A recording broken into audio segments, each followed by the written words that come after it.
Protesters, most of them self-identified Trump supporters, descended on the Michigan State House today. Not as serious as they made it out to be. It doesn't matter that their state is in the midst of a state of emergency. And we're the third highest in the country. We need to mitigate this. Go to the hairdressers, get our hair done. And if we don't take tough action, people are going to die. Yeah, I'm a Christian. So most Christians, we don't believe in living in fear. After our interview, family members learned Abbott had passed away. Again, it's a virus. It's got to spread. I might be a Republican, but I have common sense. Y'all some idiots.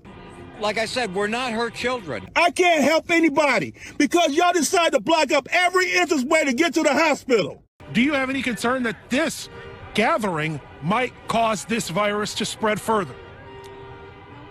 Hell yeah. It will a little. If y'all don't take y'all asses home. Republicans, many of whom are armed, are storming state capitals across the nation to protest COVID-19 measures put in place to keep Americans safe. If we don't get to work, you don't get to work. It started in Michigan, spurred by videos like this, where Michigander is complaining about not being able to buy seeds or paint. Perfect example of the government taking away our rights. You can't even buy seeds. Sure hope all the dope addicts that use the paint and stuff to subdue their needs don't fall off the wagon. Even though it's snowing in Michigan, and it's been said that people were using Walmart as a hangout spot to loiter, even though they were not there to buy essential goods. In Michigan, you would see signs calling Governor Whitmer half Whitmer, which is an insult that was started by Donald Trump on Twitter. We're seeing a lot of signs out here as well that say, impeach dimwit, meaning Governor Whitmer. Trump started it all on Twitter when he childishly said, I love Michigan.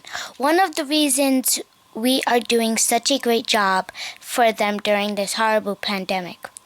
Yet your governor, Gretchen half Whitmer, is way in over her head. She doesn't have a clue. Likes blaming everyone for her own ineptitude. What? And I hear an American say, recall Whitmer. Protesters, most of them self-identified Trump supporters, descended on the Michigan State House today. It doesn't matter that their state is in the midst of a state of emergency.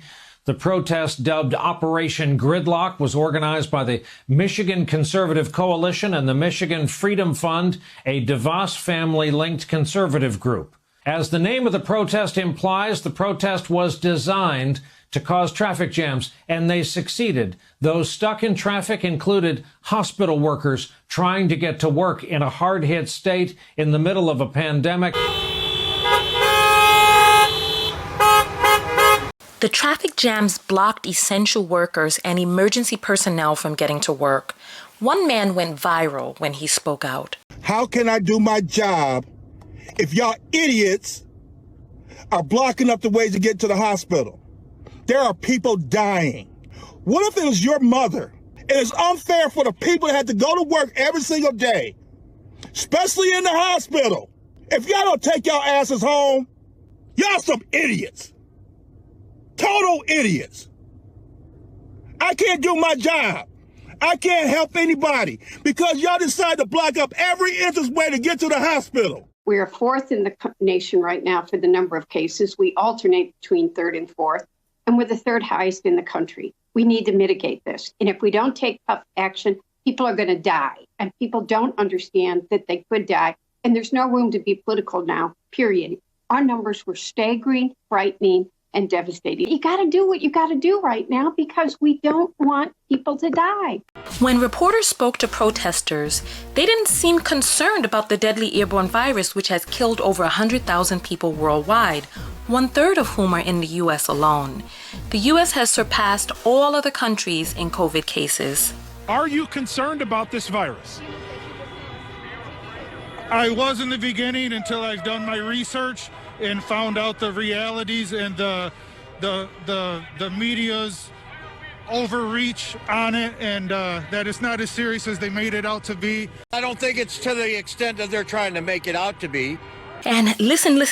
This has got to be my favorite part right here. Listen very closely as he insults himself. I might be a Republican, but I have common sense. I might be. Did you catch it? He says, I might be a Republican, but I have common sense. Meaning, even though I'm a Republican, I have common sense. Which means he's stating right out there in the open that Republicans don't have common sense. But I have common sense. Do you have any concern that this gathering might cause this virus to spread further? Hell yeah. It will a little. But I don't think it's to the extent that they're trying to make it out to be. And it's a virus. It's got to spread. And until people start getting an immune system to it, it's going to continue to do this. Anxiety. People want to be out. People stand up for the rights of our fellow Michiganders, and we believe that the governor has overreached and overstepped her rights with our freedoms. We have common sense. We're not children. We know what's right and what's wrong and how to take care of ourselves. I've had a quadruple bypass. I've had a heart attack, a stroke, and I'm still not afraid to go out in public. It's how you take care of yourself. He says they're not children, but the governor has to put things in place to protect them from themselves, like children. Speaking of which, they say they have common sense and know how to take care of themselves. However, when it comes to a new virus, there is no quote-unquote common sense. It's highly contagious. Its spreadability, how it spreads, is still being learned. There were people barehanded handing candy to children. What they did was to help spread this disease around the state more. They're handing candy out to children while thinking that they have common sense about a virus that doesn't follow normal logical thought pattern. This new virus has to be studied. Like I said, we're not her children. Until this virus runs its course, it's going to stay here. And all we're doing is hiding from it. He says all we're doing is hiding from it. Yes, of course, that's the whole point. Hiding from the virus. That's what flattening the curve is all about. So that we're all not getting sick at once, congesting the already overtaxed medical system. Imagine if we all get sick at the same time and have to go rushing into the hospital. And the disconnected part of it all is that he's one of the main people who his comorbidities makes him a higher target risk for death at the hands of COVID-19. You know, it's time for our state to be opened up. We're tired of not being able to buy the things that we need. Letting the virus run its course means that people are going to die. But Texas Lieutenant Governor Dan Patrick has already stated we should ask Grandma and Grandpa if they'd be willing to die and sacrifice their lives to open back up the economy. No one reached out to me and said, as a senior citizen, are you willing to take a chance on your survival in exchange for keeping the America that all America loves for your children and grandchildren? And if that's the exchange, I'm all in. Let's get back to work. Let's get back to living. Let's be smart about it. And those of us who are 70 plus, we'll take care of ourselves, but don't sacrifice the country. Don't do that. Don't ruin this great American dream. You're basically saying that this disease could take your life, but that's not the scariest thing to you. There's something that would be worse than dying. Yeah.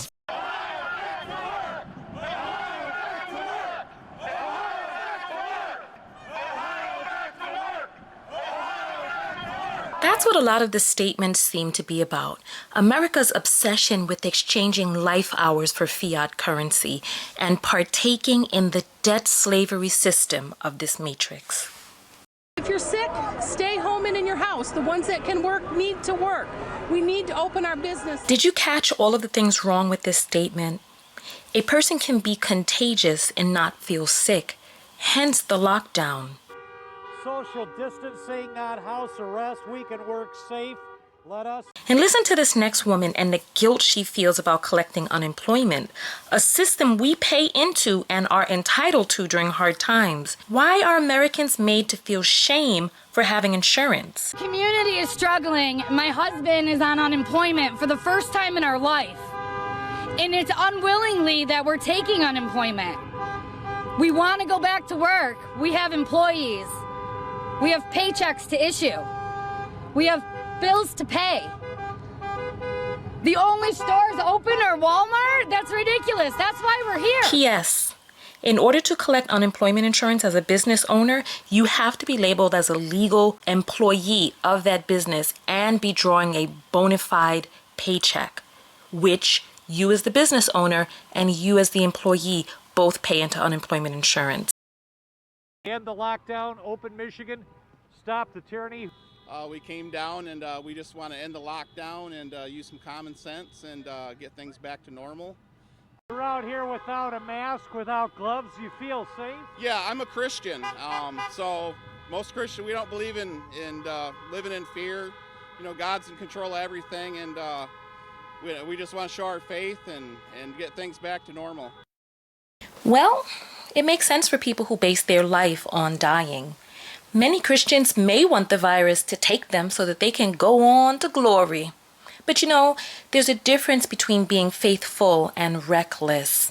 They say God blesses the child who has their own, so take care of yourself, take care of your fellow brother and sister. Now, we've all heard of the pastors and the congregations who have been dying from COVID-19 because they went to choir practice or they were gathered too close and they were spraying and singing out the aspirations onto other congregation members. I felt like God was going to take me, and I was okay with that. I said, God, you can take my body.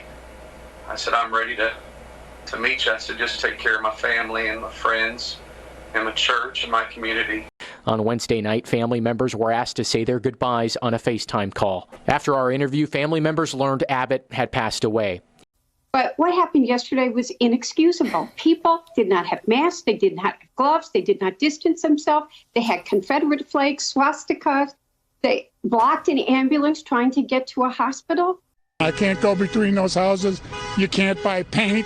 You can't buy lawn fertilizer or grass seed or whatever. I mean, come on. All statewide? Really? And this woman here reveals what really may be going on. Go to the hairdressers, get her hair done. Seems like she may have a man at home who doesn't realize that she's gone completely gray. And she need to get them roots covered up before he realizes what's going on. And the spark or the thrill is gone. These protests have since popped up in Minnesota, Virginia, Kentucky, Ohio, California, Utah, and North Carolina, with Trump sending out inciting tweets like, "Liberate Michigan, liberate Minnesota, liberate Virginia, and save your great Second Amendment. It's under siege." For those who don't know, the Second Amendment is the right to own a gun in the United States. Why is Trump coming out talking to people about the Second Amendment during COVID-19? And Trump acting as if he's some great liberator? Yeah, liberate yourself to go out there to work, to make that money, to catch COVID-19 and die because it doesn't matter your life, because bitch better have my money. It's like they don't really care as long as you're bringing in the bottom line for this crony capitalistic society. Meanwhile, in Dubai, residents need a permit to leave their homes at all times, even when walking to the shops to buy essentials. This is part of the effort to reduce the spread of coronavirus. You get the permit online, it's text to your phone, and you show it to anyone in case you're stopped or pulled over. Americans are too spoiled, entitled, and undisciplined to deal with restrictions, even if those restrictions are set in place to save their lives. And so the sad irony here is that the protest was that they don't like being in this stay-home order. And they may have just created a need to lengthen it, which is something that we're trying to avoid at all costs. I want to hear your thoughts below. Is the freedom and liberty that America is so known for going to ultimately be the cause of its downfall and demise? Write your comments below. Thank you for watching. Make sure that you thumbs up the video, make sure that you subscribe, and hit the bell notifications to be notified of new videos. Leave a comment below, share the video, and come over to TonyaTKO.com to subscribe to my personal mailing list and drop me a message of a viral story that you'd like for me to cover. See you on the other side. Peace.